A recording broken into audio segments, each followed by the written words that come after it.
Well, I broke, and I actually had to reshoot the Dream Control video part 2, and surprisingly, this is that.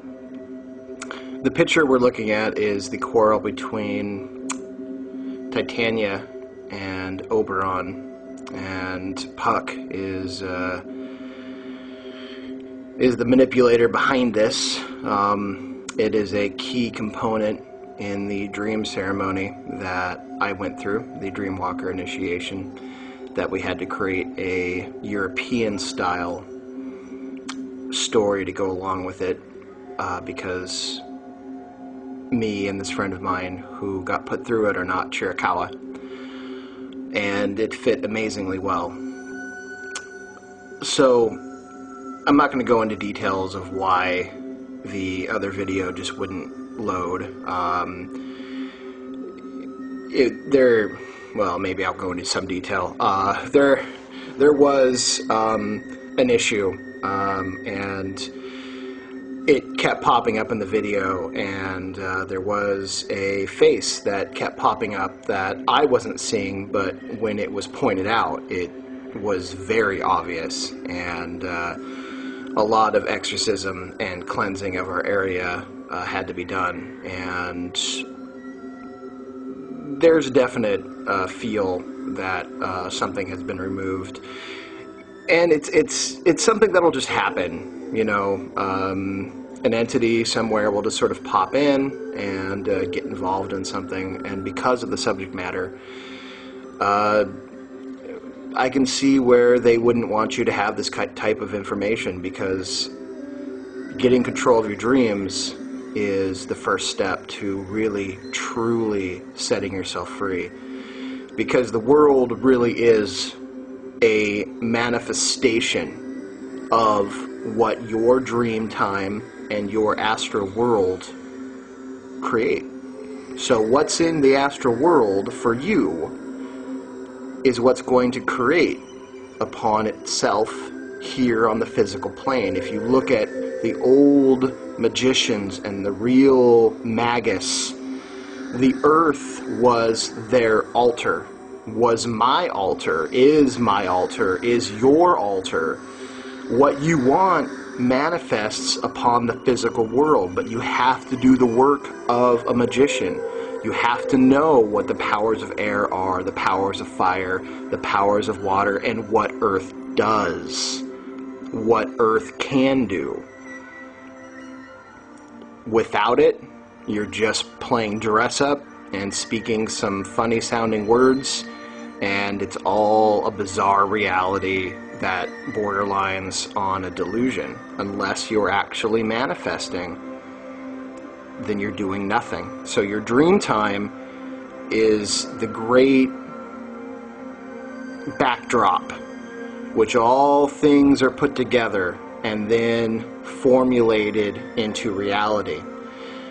The first step to getting a handle on your dream time is to begin to keep a dream journal. Without a dream journal,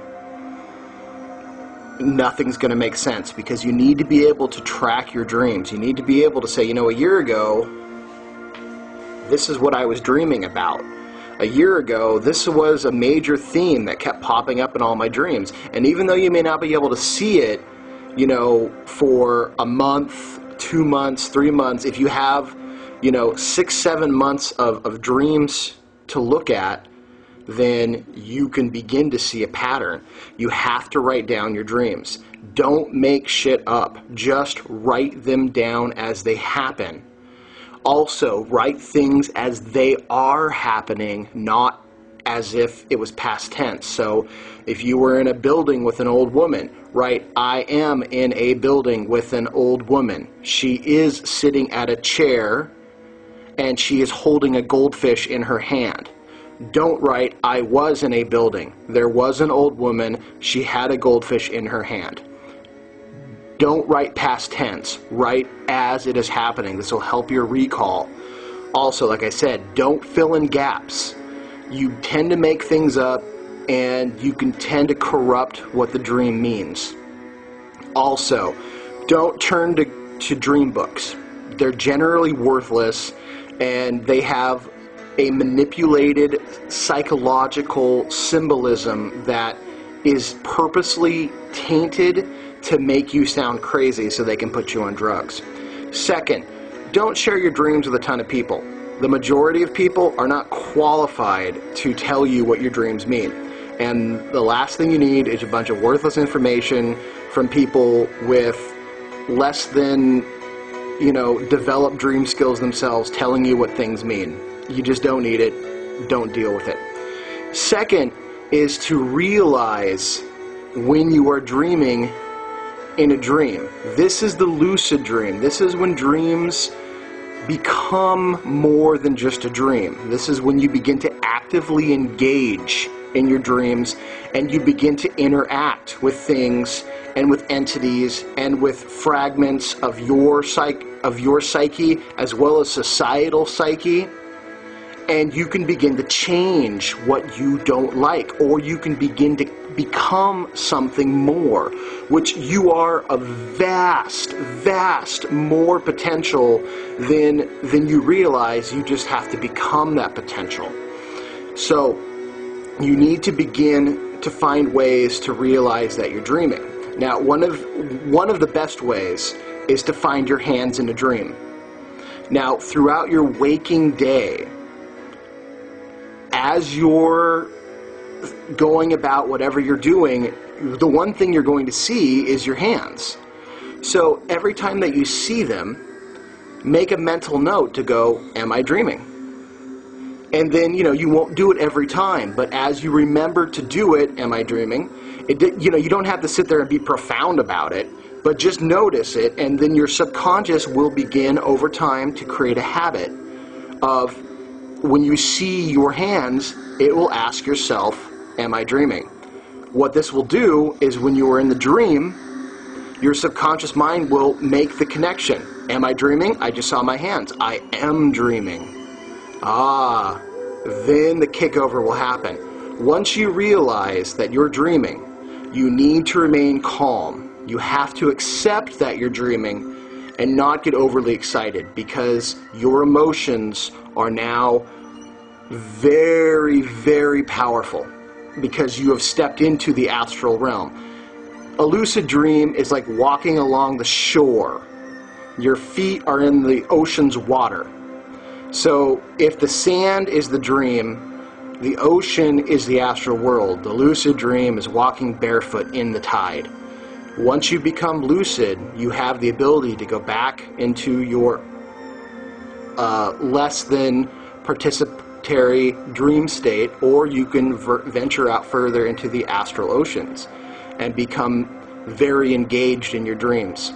At this point, I would suggest that you really start to look over your physical body, or your astral or dream body. Physical body if you can, but that'll come later. Begin to look at your dream body. See what it looks like. Begin to get a good sense of who you are. But don't be horrified by what you see, because most times the astral body and the dream body are very undeveloped and sometimes even malformed or disformed. So don't be shocked if you see things that you don't like. That's just something you have to do. You have to accept it. The more aware of your dream body that you are, the stronger and more like you it will look. And then later, the more like you want it to look. And that will manifest into your physical reality as your physical body. You need to become aware that you're dreaming. Because what will happen is, as you are aware, here's the big secret, as you're aware that you're dreaming, when you're dreaming, you will become aware of your physical life, and you will become aware that your physical life is a type of dream. Nothing is as it should be, because there is no should. You are living in someone else's manipulated reality. And once you figure that out, and once you go, you know what, the more I manipulate my astral world into the world I want, the more my physical world will become what I want, the more you can do vice versa. The more your physical world becomes what you want, the greater control you have in the astral world. It plays into itself. The more control you have in each areas, It feeds into itself. You are powerful in the astral world, you become powerful in the physical world. You become powerful in the physical world, you become power in the astral world. There is no separation between those facts. I want you to get that and understand that. Begin practicing. Read our blog. There's much more in there, but I wanted to get that information out and make this video part 2. I wish you guys well. Get out there, get working, get control.